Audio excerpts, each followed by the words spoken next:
I'm John Golia. And I'm Greg Fife. And we are the Flight Safety Detectives. We're just two guys who have spent most of their career with the National Transportation Safety Board investigating aircraft disasters and aviation safety issues all over the world. Yep, and this podcast is where we talk about everything from accidents, airplane technology, to the big business of aviation. We live and breathe aviation. My co-host John has been in the aviation business for more than 60 years. He was the first and only airframe and power plant mechanic to get a presidential appointment to the National Transportation Safety Board. And Greg is a former air safety investigator and GO team captain for the NTSB. He's investigated everything that flies worldwide since he started his career 40 years ago. And on top of that, he is a Living Legends of Aviation inductee. So between John and myself, we have over 100 years of aviation safety experience.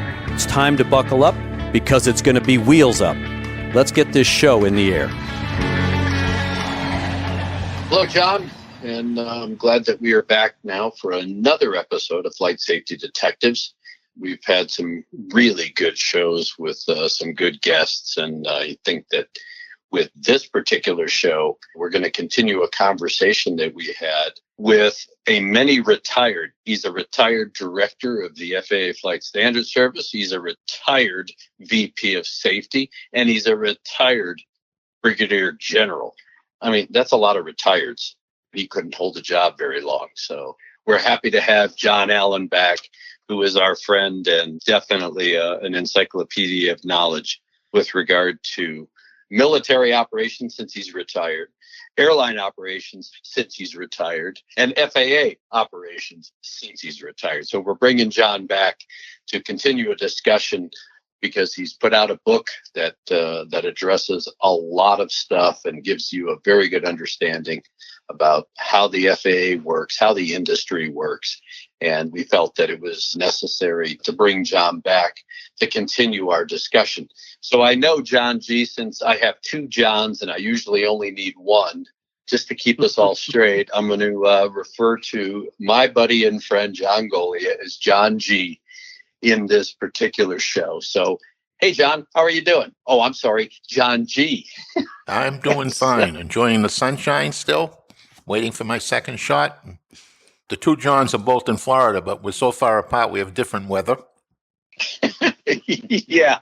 Well, more the merrier, All right. And before we even start, I want to remind our listeners that this show is being brought to them by PAMA, the Professional Aviation Maintenance Association, as well as Avemco Insurance.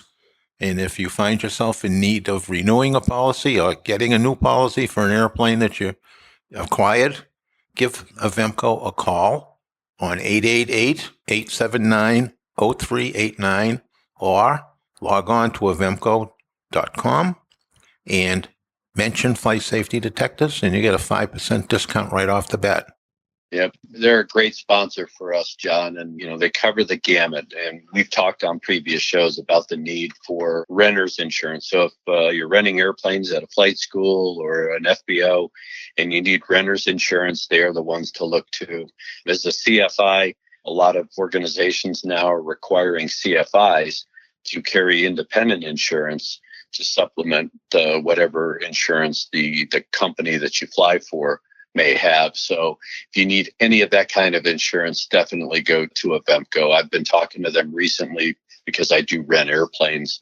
And so I'm getting schooled up for that besides having an airplane. So if you definitely need insurance, call Avemco and be sure to tell them that you listen to Flight Safety Detectives to get that extra bonus.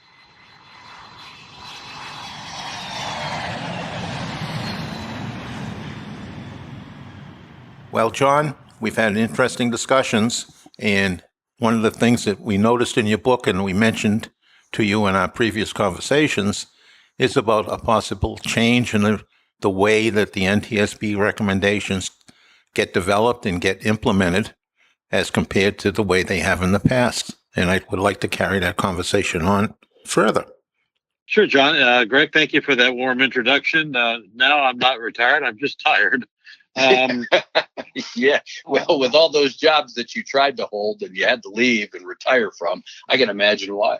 Well, yeah, I go by the premise that I'd rather go on my terms and not be told to leave. So I try to pick the best time. But anyway, thank you for that. And picking up on that, John Golia, thank you. Yes, when I was the director of flight standards, the way that the NTSB recommendations would come down, as I said, 80% would come to flight standards, and of that, 80% would go to our air transportation division, and we would discuss it as to whether we could do something in terms of maybe incorporating it with an advisory material, advisory circular, make it voluntary. Because doing rulemaking takes 10 years. If it was something very serious, we would put it into the rulemaking stack, if you will.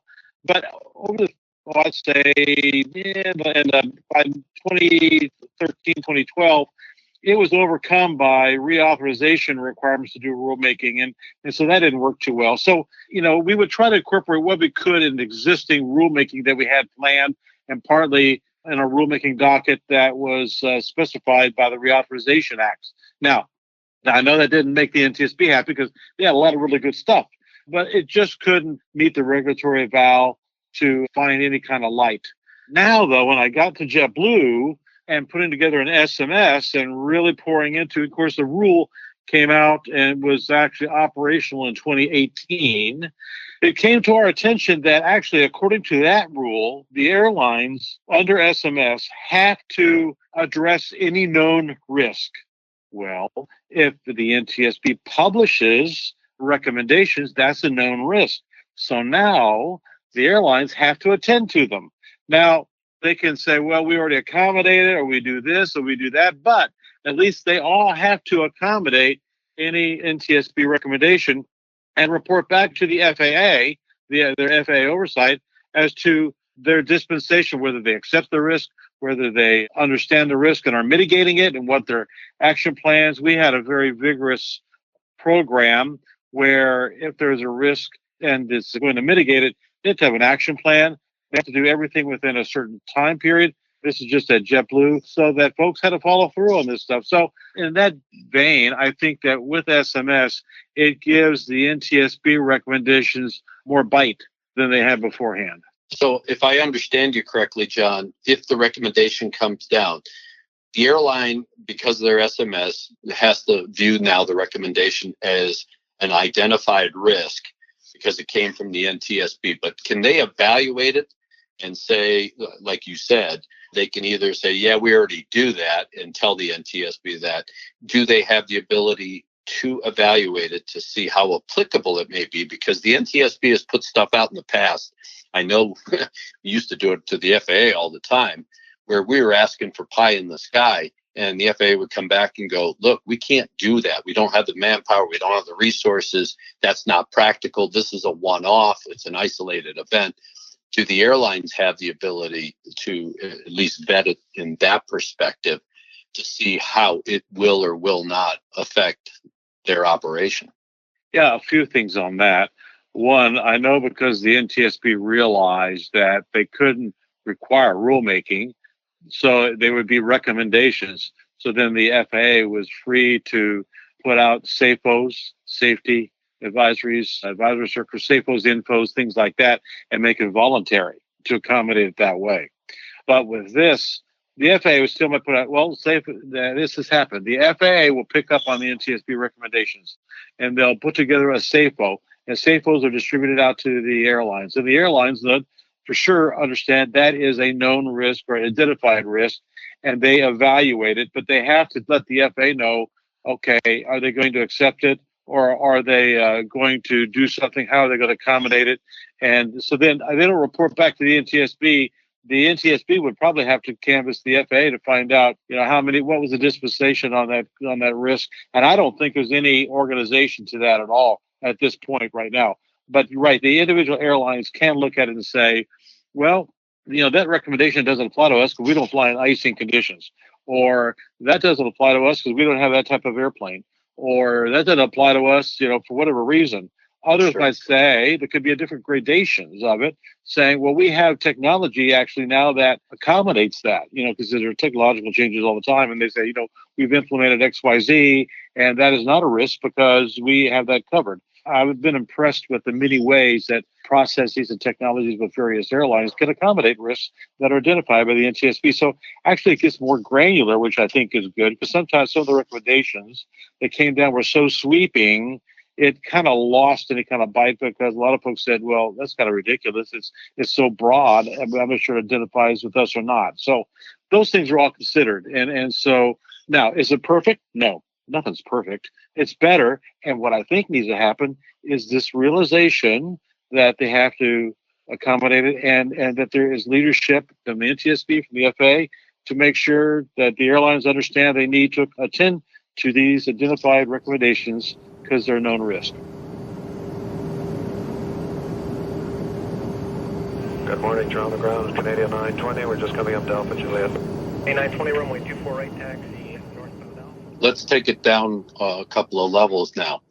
Okay. What happens, of course, in the 121 world is that going to filter down into the 135 world. And a number of my clients who are large Fortune 100, 500 flight departments who all have an SMS program, incorporated in their particular corporate flight department, are the same rules going to affect them as far as if the NTSB comes out with a recommendation, they need to incorporate it into their respective operations? So there is not a SMS rule out for Part 135. We have heard that one will be coming out. Don't know when, but if it does, actually, let me put it this way. For the NTSB, for any citizen who's curious, wait for the advanced notice for proposed rulemaking or the notice for proposed rulemaking and see if it has the same language in that for Part 135 as it has for 121 about the SMS program needs to attend to any identified or known risk. Then that gives the hook for the FAA to follow what the airlines do in terms of attending to that risk. So it depends on how the rule's written and what comes out. I would suspect that it will. I would suspect that it will follow the rulemaking from the 121 rule. And then I believe that then too, Part 135 operators would have the same requirement. An interesting twist on that is there's a number of large corporate operators that have SMS, not because of any rule here in the United States, but because they can't fly into Bermuda or Europe or many other countries around the world without an SMS program. And if they don't address a known risk, because, if the NTSB were to put it out to like an all-hands bulletin, the Europeans are going to be aware of that. And if they check on somebody that's coming into their country and they haven't addressed that, they could get sent back. And they're damn fussy about that SMS program. I mean, I know one company that flew into France and was asked to leave, and then they went through a process and the French let them stay. But the French were pretty tough. Yeah, so there's a lot to that too. So, yeah, I was a deputy director in AFS 900 when all that was going on. So Dave Gilliam instituted a program where we had a 4-step program, and you get certain levels as airlines in the United States were progressing toward an SMS. See, what happened when SMS was coming about, and we were working on it out of Dulles AFS 900, Don Art was also working with folks in ICAO. I think it was Captain Mancuso, I think is his name. Anyway, ICAO picked up on it, and they jumped all over it and made a requirement for all members of ICAO to have an SMS. Well, we said, wait a minute. We have a lot of major companies, and I think it was the right thing for government to do, saying we're not going to follow through and impose an SMS rule when we don't have all the total guidance out there. We don't want companies going off and trying to create SMS and have to redo things and cost them a lot of money. So we filed a difference with ICAO to give us 10 years to put out a lot of guidance so that airlines could start working toward an SMS. And in that process, I, as director, signed a lot of letters for folks saying that they were working toward an SMS to appease the French, to appease a lot of other countries, that if a carrier was working toward an SMS and had a letter signed by me, that would give them a kitchen pass, so to speak. And that's what happened, I think, down in the French example that you were citing. Now, that said, a lot of folks except for 121, aren't required to have an FAA-approved SMS. Now, they can put together an SMS based on the guidance they see, but there's nothing saying for Part 91, 135, 145, and all those other parts, they have to have an FAA-approved. So I just put together an SMS for a small drone carrier down in South Florida. They're not required to have an SMS. I'm not sure that they're actually going to put it together. I think that they're taking it as a trophy to show their clients and to show the FAA. But it may not have all the requirements that the rule says that they should have.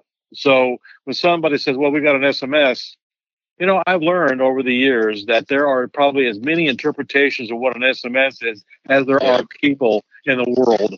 And that's a great point, John, because, one of the things about an SMS program is it's kind of squishy. That is, they give the guidance as to what the SMS program should contain as far as how to identify risks, how to mitigate risk, how to eliminate risks, what to do, how to get people involved in all of that. But it's like a living document because it's going to change. It's going to morph with each respective operation because you can't put a generic program in place, even though there are a lot of companies that try to sell you a generic program. Because I've got operators who have an airplane and 2 pilots. Well, a full-blown SMS doesn't fit them.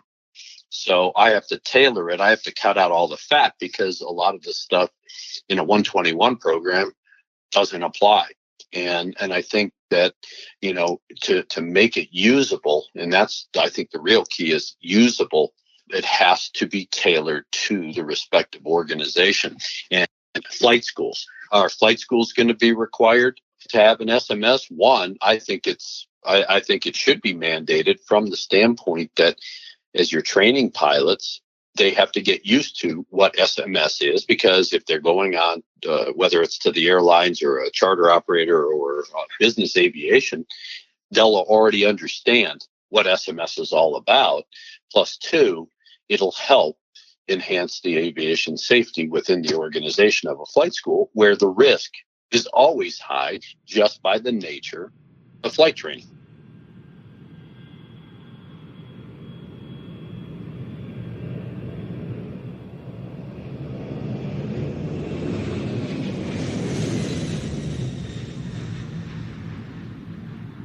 Right, Greg. So several things on that too. Yeah, I just put together an SMS for the drone operator on Part 91, Part 107. But the thing is, unless they're really required to follow a rule that has those words that with the SMS, they are required or expected to attend to any known risk. I believe that's in the language for 121. Then nothing makes the others do that. And I think that that's what's important when you follow an FAA approved by regulation SMS program. You got specific wording that requires you to do certain things. You see? So if people say they have an SMS, but it's not required by regulation, they might have all of the bells and whistles as far as, the policy, the risk management, the safety assurance, and the promotion and just culture and change management and all that stuff. But they don't have anything holding them accountable to attending to all known risks. Now, one of the reasons I left the FAA and went to JetBlue is, well, besides them letting me fly right seat in the 321, was because I wanted to put together an SMS based on these philosophies that I've been working to put some together. And it was an interesting exercise. When I got to JetBlue, we had to start from ground zero. We didn't have anything layered in. JetBlue, before I got there, didn't take advantage of that pilot program. All we had was an excellent gap analysis put together, what I call my gap kids. 2 young, very brilliant guys, one from Embry-Riddle and the other one from Florida Institute of Technology, FIT. Shout out to those institutions for providing us very young, very talented individuals to put together a great gap analysis. And from that, we completely built an SMS that took us 4 years. We had to change a safety culture. And that took a lot of effort. And we ticked off every part of that 121 regulation to make sure that we met and implemented the processes and could show we were having success in implementing those. I don't know that these SMSs that some have that aren't under a regulation put them together with that rigor. And so I'll leave it at that.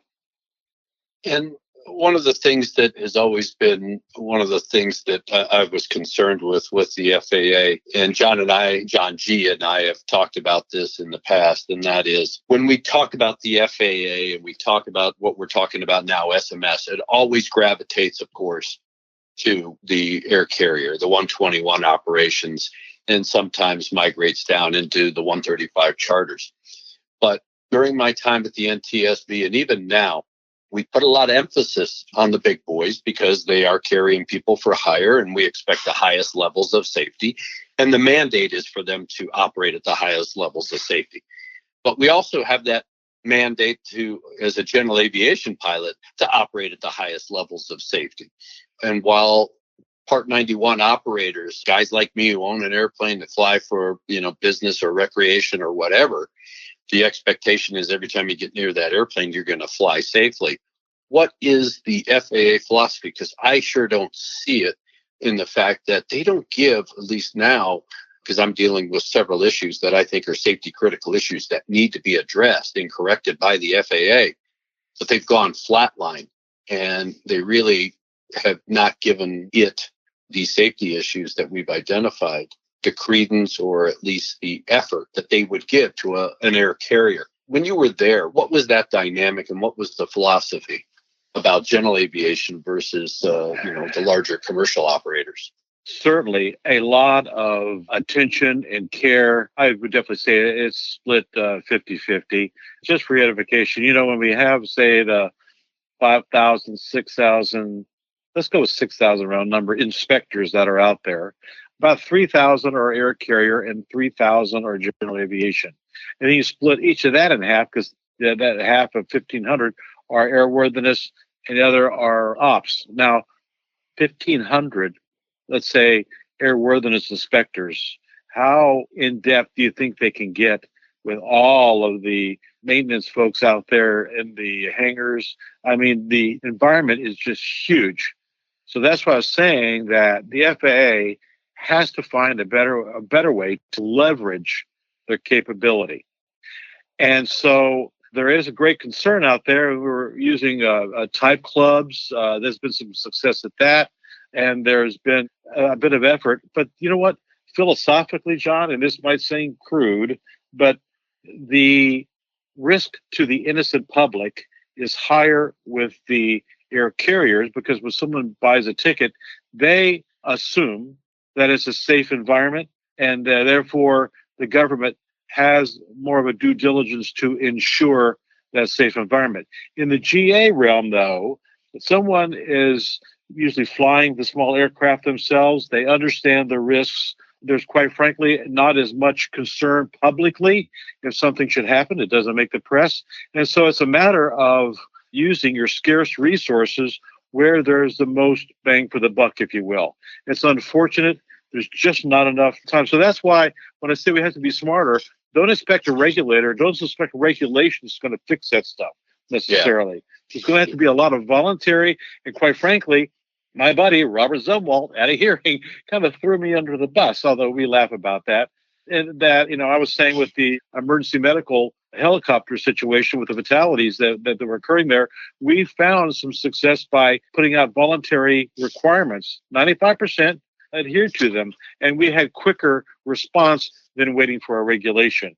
And there's some other things, and I'll go real quick on SMS. I believe, and we found at JetBlue with the virus, SMS gave us a much better safety discipline, better organization, and we were really rabid on doing change management so that we could quickly figure out what change was occurring and what was our risk. So when we undid the change, we had it all written down and it showed the FAA, okay, this is what we did. This is what we're doing as we're pulling back. It is a lot more rigor, and therefore it's all documented. And it gives you some form and substance to have discipline on managing risk. I argue, and I just did it with this one 2-person operation, SMS can be scalable. Yeah. And you can scale it, but at the same time, let's say you have a 1-person 135 operator, you can scale it, but it will give them a new vocabulary in terms of hazards, in terms of controls, in terms of risk management, to think about their operation in terms of risk, and think about what some of us is flying in years we have done in the past is always being preventative, flying ahead of the airplane mentally and not just in the moment. So it'll give them that rigor, I think, to do a better job in terms of safety. They document it. And this is a key of why I like SMS as a regulator. As a regulator, I got tired of the Congress pointing their finger at us and say, Mr. FAA, you have to ensure safety. It's what's in the regulation. I contend that applies to air traffic because they're actively controlling aircraft. But for the overseer, for the inspector, we assure safety. We're doing the oversight. The folks that have to ensure it are the operators who are flying it, fixing it, maintaining it, training it, managing it. And so I think understanding that relationship, having some kind of form and substance of doing that, not only in 121, but in 135, 145, Part 91 realm, I think is a way to go for the future. Low speed ailerons. Normal and auto. Rudder travel pitch field. Fine. Nav and exterior lights. Yeah. Servo control. Fine. Engine start panel. Crank it aboard. Fire handles. Hello. Seatbelt no smoke. Fine. Emergency exit minimum cabin light. One of the things, then I want to switch gears a little bit because John G. and I, we do beat up on the NTSB quite a bit for not doing their job. And during this COVID period, they really aren't doing their job. We know that through the party system, the FAA is an automatic party, and the board has the ability or the authority to delegate aspects of an investigation to the FAA. And during this COVID period, the NTSB has not gone out on accidents. They're better than 350 accidents behind. But they think that it's safe to go send an FAA inspector out there to collect the on-scene information and that kind of stuff. I know that the workload has always been an issue with inspectors because you talked about the limited resources and having to split those resources and utilizing them to the advantage of being able to do their respective jobs. And their respective jobs are oversight and enforcement. I mean, those are the primaries and that kind of thing. And accident investigation is an additional duty as assigned. Yet, when the inspectors go out there, they already have a big workload. So the effort they put into accident investigation is let's just get whatever we need and ship it to the NTSB and move on because I got to get back to my regular job.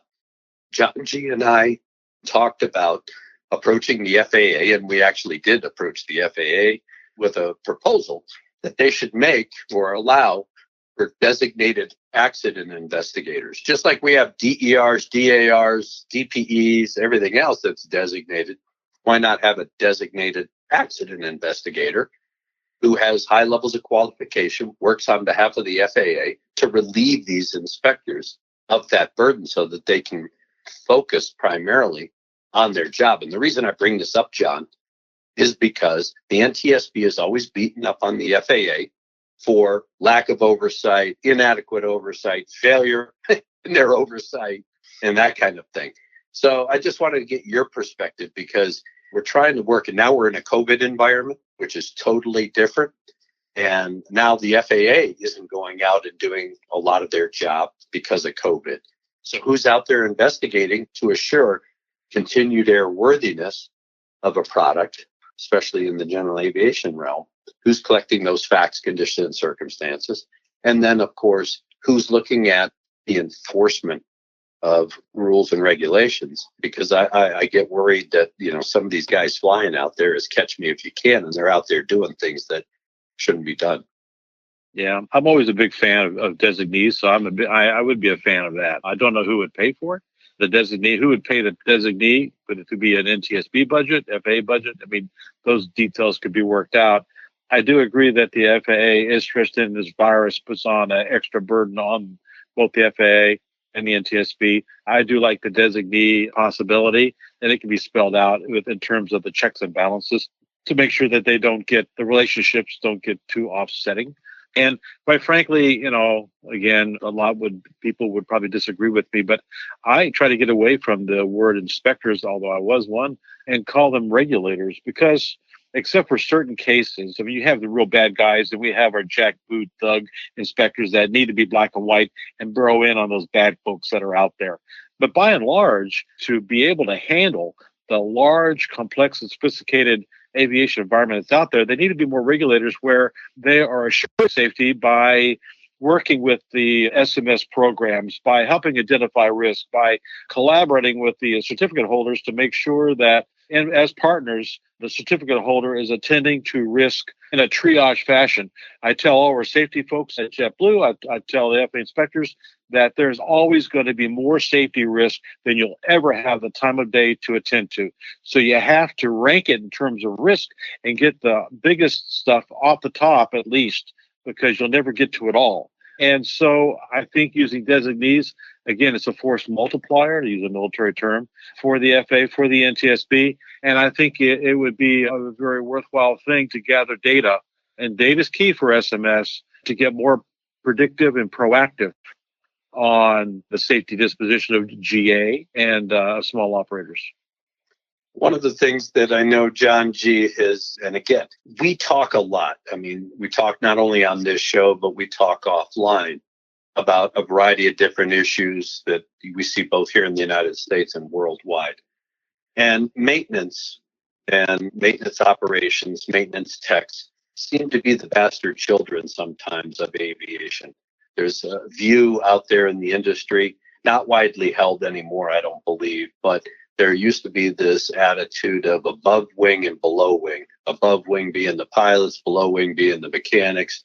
There wasn't a lot of synergy between the two, and that led to a lot of issues. Now, as a general aviation pilot, I have a mechanic that works on my airplane. I grill him to find out exactly what did you touch on my airplane, because if something goes wrong when I'm in the air, it might be something that he touched, and I want to be prepared for it. How does the FAA really view, and do they give them the same attention that they give the ops side of aviation, regardless of whether it's 121 or GA? Mm-hmm. What is your perspective, since you were the director and you were having to oversee all aspects of aviation? That's a good question. Yeah, I was the director and I come from the ops side. However, I was brought into that position by Jim Baylaw, God bless him, who was a maintainer.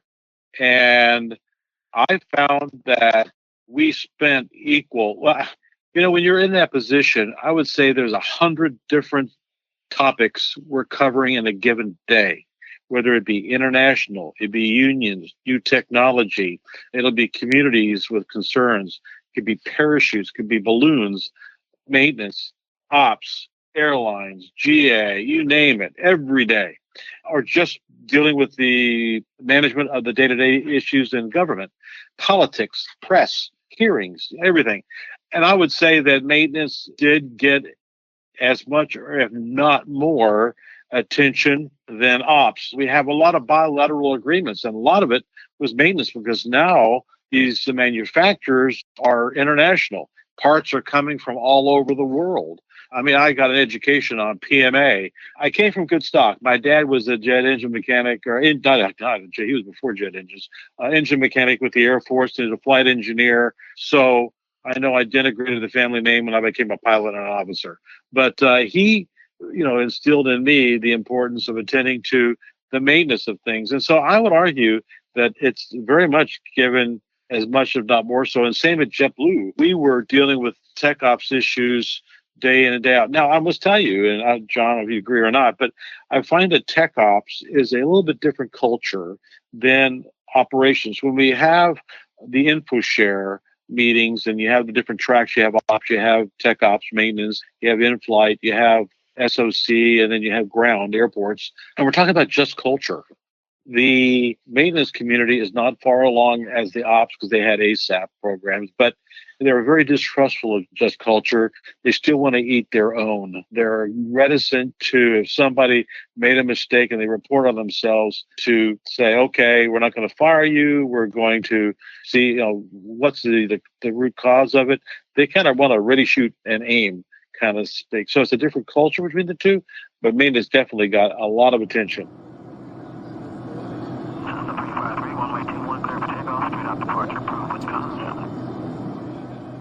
John, when I think back to the years when I started in this business back in the early 60s, and it was with United Airlines, if a mechanic made a small mistake, you might get a 3-day or a medium mistake, might get a 5-day off without pay. A big one, you might get 30 days or fired. And they've been doing that for as long as I know, all those years that I was in the business, and it obviously started before then. So it's been a tough road to get just culture ingrained within that organization. And unfortunately, it's my generation that really pushed hard against thinking about just culture. But now there's another generation come along, and maybe now we can make some progress in that area. But I also wanted to go back to one other point when you were talking about the FAA. You know, we had been trying since 1988 that I was involved with, and it goes back probably further than that, to get an update to the mechanic certification rules, the education, and the time in to get your ticket. And I had against the wall repeatedly, all those years. And it finally came to a head with industry and the repair stations and manufacturers. It finally came to a head over the last several years. And a bill was just passed, and I don't know if you're familiar with it, but it was just passed here at the very end of the last Senate session that took the mechanic education away from the FAA and has given it to the Department of Education. And the FAA has to build a test around that. So, and the test is suddenly we're going to get a more robust test, which is what everybody wanted in the first place. We wanted more electronics into it, and I think we're going to see that finally. But sometimes our own agencies are our own worst enemies because the human beings, including me sometimes, resist change. And we've resisted change in that Part 65 forever. And now the change is coming, and it may be the change that we don't want. But we'll have to wait and see because it is the law now. I caught most of that. A couple things. It's culture change. And like I said, the ops have been at Just Culture and all that for a lot longer time, starting with ASAP. And we're into that change with tech ops, with the Just Culture. And what it takes is just a few success stories. At JetBlue, we had one young lady backing up a service vehicle to the 321 to service it. She was very small in stature, wearing big boots and a big overall because it was a very cold day in February. She was turning around and she accidentally hit the accelerator instead of the brake and careened underneath the airplane. And we have video of it. And her front tires were cocked. So as you watch the video, she comes careening toward the nose gear of the airplane and hits the tow bar and finally stops. Luckily, nobody was killed. Nobody was hurt. No aircraft was really substantially damaged. It was very lucky. And I asked our people when we showed this at orientation, I said, what do you think's happened to her? They all said, oh, she's fired. I said, no, she's a supervisor now. Again, to take her and make a safety advocate instead of a safety adversary. And what we learned was that there was no reason for that vehicle to be able to go that fast in reverse on the ramp. So we put governors on the vehicles. And it really went a long way in minimizing damages on the ramp. And so that is a ground ops example, but it could be applicable to maintenance as well. You need to institute it. You got to take a leap of faith. I know when we first brought out Just Culture, and there was an issue of, I forgot what airline it was, that landed on a parallel runway up at SeaTac, and the pilots were head down, and they were distracted by their checklist as they departed their landing runway, and they finally realized that they stopped right in the middle of the parallel runway, and a Northwest aircraft took off right over them. And I wanted to have I wanted them keel hauled, as did all the rest of the leadership. And I called down the Southern region and I said, hey, you need to look at this, and we don't think we can accept them in this new Just Culture ASAP process. Well, Peggy Gilligan says, all right, gentlemen, calm down your testosterone. Let's let the process work. Sure enough, they accepted it. And we learned a lot about checklist usage and saying, okay, airlines do not have checklists being operated and after you depart the runway until you get onto your ramp or something like that. So it's a leap of faith when you go into Just Culture and protection of reporting. And you have to bite your lip sometimes. You have to swallow hard because you think, gosh, I want to just cream those folks, when that's just an emotional reaction. I talked to our EASA counterparts. They actually, it's based on history of societies. I mean, there is the Anglo-Saxon way of, yes, listening, don't bash over the head, but try to work through the systemic cause of it. And then there is the Latin form of response, which is analogous to the Spanish Inquisition, which is to just discipline for an infraction. So we've learned that, and it just takes time to do that. Now, on the training, I have been an advocate that the OEMs, and they're willing to provide the training to our maintainers for free. And I know a lot of our inspectors, our maintenance inspectors, were upset that they weren't being kept abreast of all the new technology. Well, I got beat back because the legal concern is that they will be, quote, seen as too cozy with a manufacturer if they get that training, which is, I think, is a bunch of hooey. But there's an opportunity for a lot of folks to get training out there, especially inspectors, and we can't do it because it's looked as compromising their objectivity. That's something I wish I could see get changed. Anyway, I said enough on that. I agree with you. That needs to be changed because they can't keep up. One of the things with government, and I saw this when I came from industry going into the NTSB, how far behind the government was with what's going on in the industry. And I tried to bridge that gap with some of the people, and as far as the air carriers were concerned, by getting them out and getting some training on air carriers.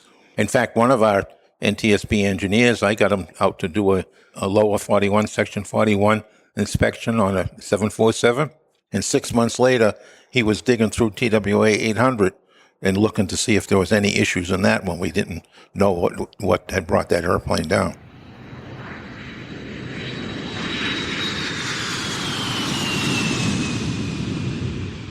John, in your book, you talk about a variety of things. We've touched on SMS and of course the big airline operations. But one of the advantages you had at JetBlue was, some non-aviation type stuff, in that you were able to, as a management pilot, pick your trips, stay current and proficient and that kind of stuff. What was interesting is you talk about the trips you would take out to the West Coast to see your son, who he's a comedian. Yeah, he's so Tim is doing improv before the virus hit.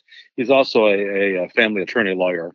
And when he's 4 years old, one morning we were sitting down at the breakfast table. I was reading the paper, and he had poofy hair, and he was eating his little cereal. He kept staring at me. And I just ignored him. And he kept staring at me. I would ignore him some more, as I did as a dad. And finally, after like 15 minutes, I turned at him and I said, "What are you looking at? What's on your mind?" He goes, "I have a question." He always says that. I said, "What?" He said, "How long ago did your head suck in your hair?" Now, I knew right there this was an unusual child. So yes, he's a San Diego, and he's done great with the groundlings in L.A., San Diego. But the virus is just completely wiped out that part of the industry. So he hasn't been doing it for a while. But yeah, he is. And I'm glad you brought up that. It's a unique part of the book, and I did it. I did actually do that Finney flight. I'm lucky to have done one. A lot of pilots stopped flying because of the virus. They never got a Finney flight. So I did it as a tribute to them. And I also threw it in to work it into the book so I could pay tribute to a lot of people, a lot of groups of folks contributing to aviation. It was a mechanism, if you will, as well. So I want to give tribute to air traffic control. I want to give tribute to my wife and to spouses, to partners, to family members who also sacrifice for us to be able to do what we do and to exercise our passion. I wanted to give also for the young folks out there an understanding that as they go through life, they should look to be mentored, and they should mentor folks. And one thing that I almost brought a tear to my eye, and it's true, is this kid that I found off of the lawnmower in Kentucky, and he's now going through pilot training, and he named his first daughter Piper. That just choked me up every time I think about that. So I wanted to use my Finney flight as a metaphor of aviation in general, my appreciation for a lot of people and a lot of things in aviation, and it kind of put a capstone on it, and to offer it to other pilots who didn't get their Finney flight, but then think back to all their other flights and cobble together their own Finney flight. So as a metaphor. So that's why I wanted to put that part in my book. Well, it makes it more human. I mean, we get into aviation, and just like in this discussion, we get down to some really serious stuff. We talk about the do's and don'ts of aviation. And of course, we live in a risk environment in aviation. We're in a 100% risk environment. We do our best to mitigate or eliminate those risks so we can operate safely. But I found your human interest side in the book interesting and entertaining and appreciative of the fact that, yeah, we don't give enough credit to those people that support us in our families or just our colleagues who don't get to share the limelight, but do a hell of a lot of work to make sure that their respective aspect of aviation is safe and that we perform at the highest levels of safety. One last question, and that is, I hear it all the time, especially now in my afterlife, where I am a consultant and I am an expert witness. And they always talk about the regulations being the minimum standard as set forth by the FAA. Now, my perspective is different because that regulation, regardless of what part it's in, that regulation is the standard. It's not the minimum, it is the standard. What is the real interpretation of the regulations? Are they a minimum standard? And of course, because we're always pushing that whether you're a 91 operator or a 121 operator, anybody in between, you should be operating always above the standard at the highest levels of safety. But I've always viewed the regulation as the standard. It's not a minimum. It's not written in the regulations as, well, these are the minimum standards. So what is the true interpretation of what those regulations are? They aren't the highest level because you can always operate higher. And if you operate lower, you're in violation. But what is the spirit or the intent of the regulation?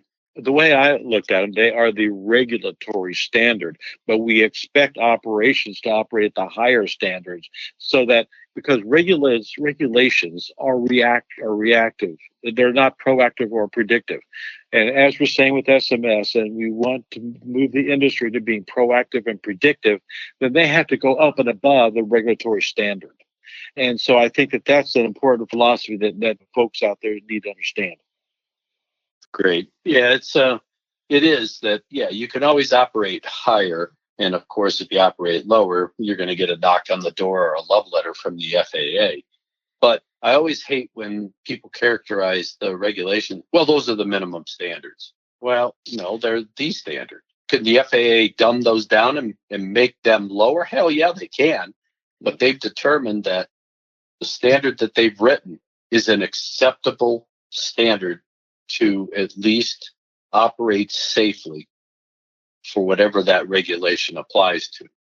So I think to first bring along some kind of organization and the discipline to the aviation world, you have to have a level playing field from which to start from.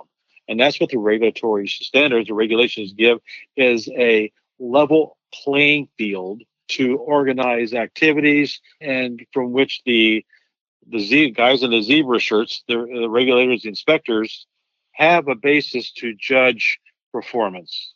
Now, as we go forward, we're looking for a more sophisticated perspective on regulatory compliance and going above just basic regulatory compliance to a risk base, a implementation and success-based safety program. So as we go forward, just complying, the compliance with the regulation is a given, is a minimum, an expected given, an expected requirement. But you have to go better than that. I hope that answers your question. When you operate to a minimum standard, in any given operation, on one day you're going to be well above the minimum, the next day you're going to be below it. So if you have an operation that needs to be consistently at or above the minimum standard, then your daily operation has to be consistently above it. Regulations get stale right away. I mean, it takes 10 years to write the darn thing. It's probably written on an accident or written on something. So the issue that occurred might be 20 years old by the time someone's trying to follow the regulation. They need to look at the intent of that regulation. What is its intent? And follow that intent and think about, okay, now in this day and age, what do I really need to do? Because I probably need to do better than what is even written in the regulation. It's a little esoteric maybe, but that's That's my story. I'm sticking to it. Maybe 40 years ago, we had an effort to have regulation by objective, and I was very vocal in my opposition to that.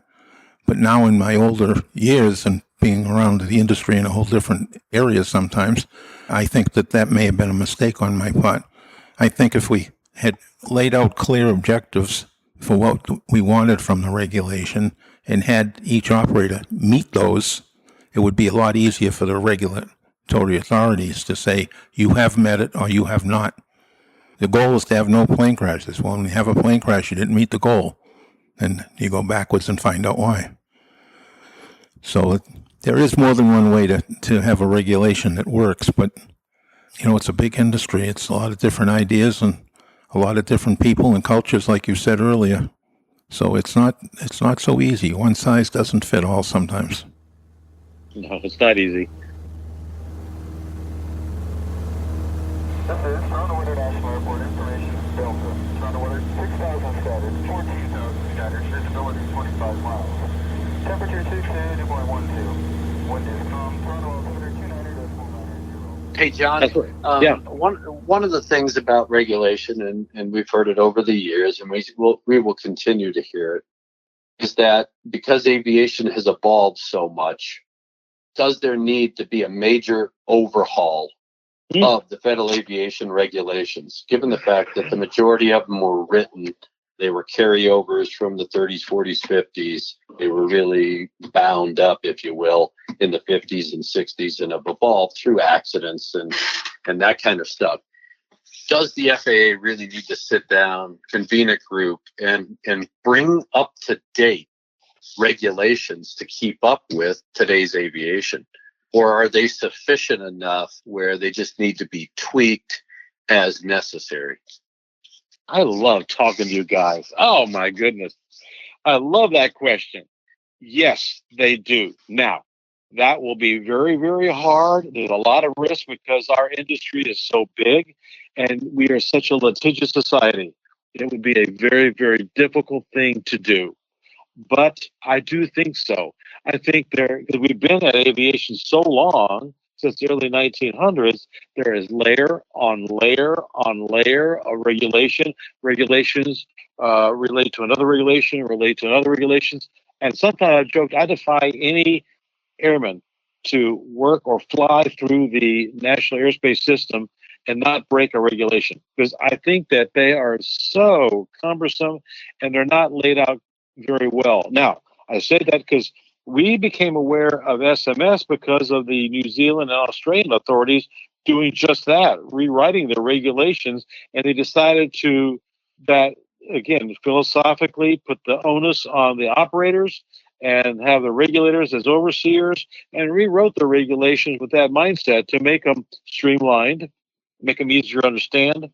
I think that in the future, that if they rewrote them, that they make it clear in a preamble, if you will, or whatever, what the intent is to help the inspector and to help folks who are operating how to interpret them. Which right now, the way they're written, it's very hard to interpret what is the intent of these regulations. So I definitely think that would be a very welcome thing, but it would be very difficult. Yeah, the big question, because again, you've been there, you've been on both sides of the issue.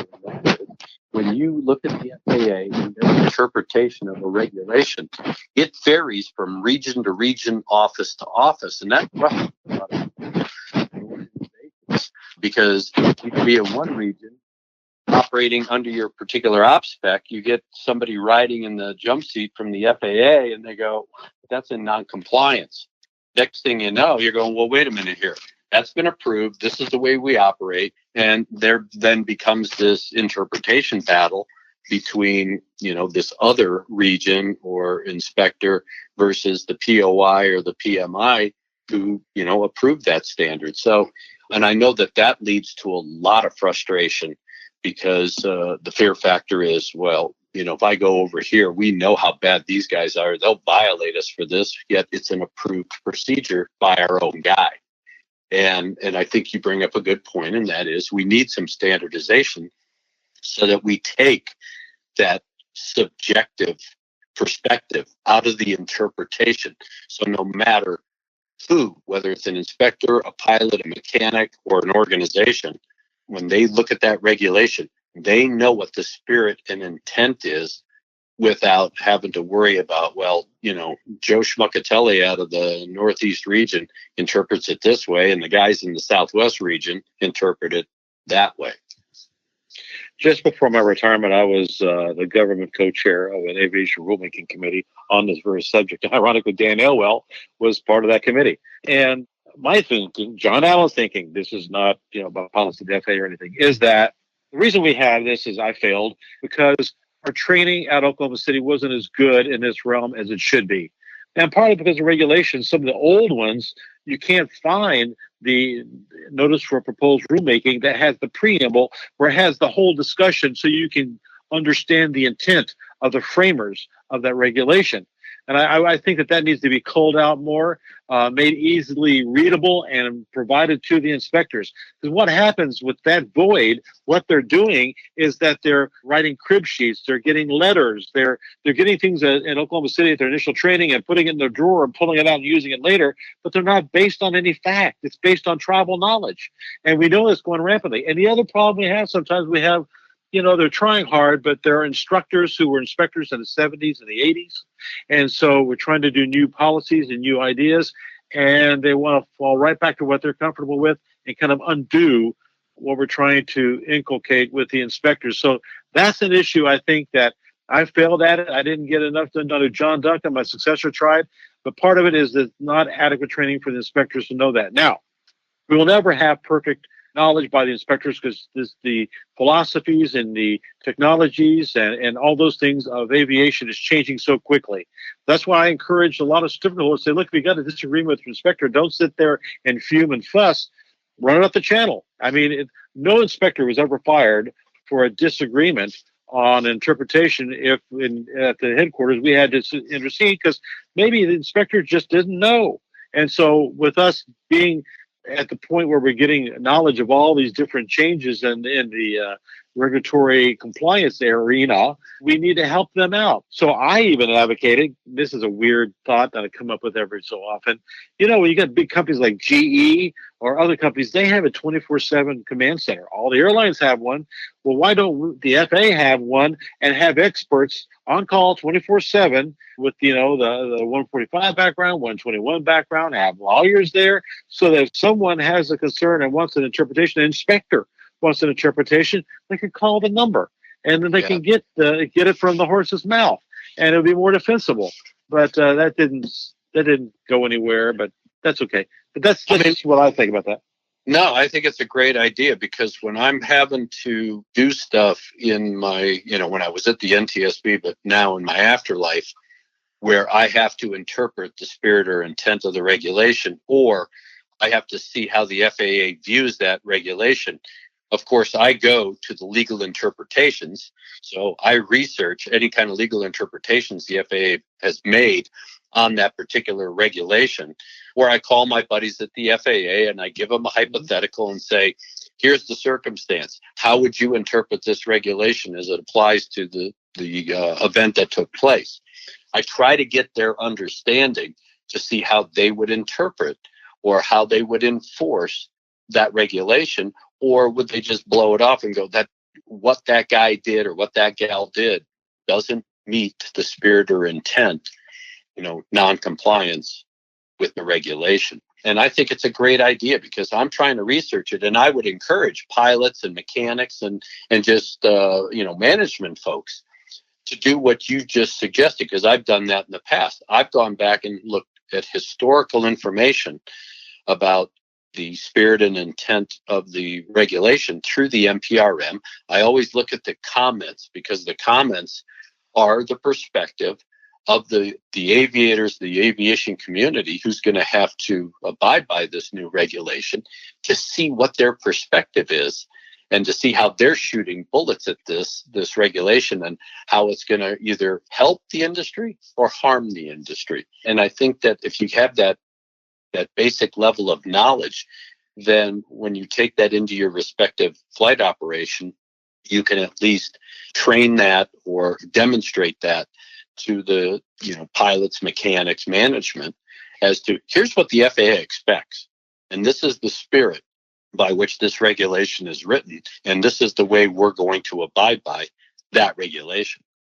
Yeah, a lot can be gained from those comments, and it is really interesting to see, okay, what is the FAA reaction to a certain comment to say, we don't accept your suggestion or your comment? Yes. Well, then you get the perspective of the FAA as to in terms of intent. And that's what I'm saying. I wish that was all distilled down and made in a book, or at one area you get an FSIMS, a Flight Standards Information System. Go there and by rule, it goes the verbiage of the rule, but then then takes the intent from the notice of proposed rulemaking and succinctly puts it in there for the industry, for the public, and for the inspectors to see. I wish that could happen, but again, that's probably a big effort for some contractor somewhere. Sure. Well, John, I think this has been an outstanding conversation over the past two shows, and we greatly appreciate you taking the time to enlighten us with all your experience. And I'm glad that you've been able to retire 3 times. That's, nice little retirement check from 3 different organizations. So I'm hoping you're spending it very well. I know that we always appreciate your insight, and we are now declaring you a friend of the show. So expect to be back on the show on a regular basis to give us your perspectives, because I think you bring a lot of value to the discussions that John G. and I have on a variety of different subjects, both that pertain domestically as well as internationally. And you've got all of that experience. So we do greatly appreciate you taking the time to spend on these last 2 shows. And I will say that when are you going to publish? Is the book published now, or is it still being edited and you're self-publishing? How is that working? Thanks. Yeah, I'm not a writer, but I'm new at this. So I have John Nance. He is a friend of mine, and he's reviewing it to give me some pointers as far as trying to find a publisher. First, I had to put it out there just to see if it was worthwhile in publishing, and I've been getting feedback that it is. So I hope to find a publisher and get it out. The name might change, but I'm working on it, and so I hope to have it out sometime this year. Well, I think that it'll benefit the aviation community because, one, it's a good read. It was an easy read. But you got to right to the point in addressing, I think, issue areas that all of us in the business, whether you fly it, fix it, or manage it, whether you're a Part 91 operator or 121 operator, you bring some good perspective to the discussion.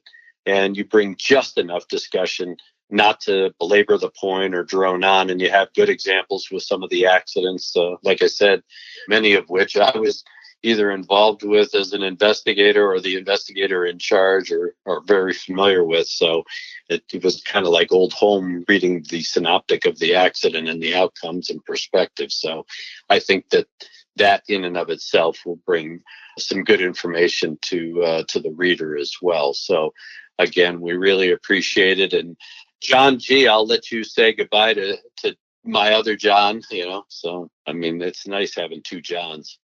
I, too, would like to thank you very much, John, for your time, your effort, your knowledge, and we will have you back. And I know my students will miss you, but I think now that we're doing so much Zooming, maybe we can have you on Zoom with my SMS class at Vaughn College. Well, thank you. I admire, this is a mutual admiration club. I admire your all's past careers and present career. Yeah, John, I think I want to get involved in some teaching. I want to help give back to a lot of the youth who are out there. For any pilots who are listening, I have lots of pictures and diagrams. Yeah. So hopefully make it readable. And I thank you. I thank you for the feedback there, Greg. I do appreciate it. And to John, and I'd be happy. I'd like to. I get to fly. That's my Black Lab. That's my retirement. The pool guys are here. That's my retirement too. But anyway, I do. I do plan on getting back to teaching. I can fly up to JFK for free on JetBlue. I'm still got positive space, so I can hopefully do that. Thank you guys for having me on. I look forward to coming back. I appreciate it. Excellent, John. Thank you again, and take care. Stay safe. All right, you too. Appreciate it.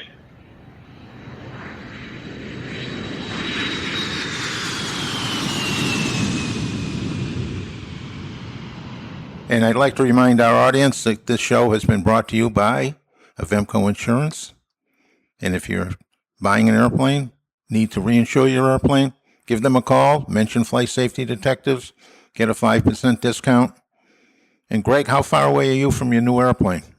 I'm real close, very close. It's just a matter of putting a new fuel pump on the airplane and doing a test flight, some run-ups, and then we're ready to rock and roll.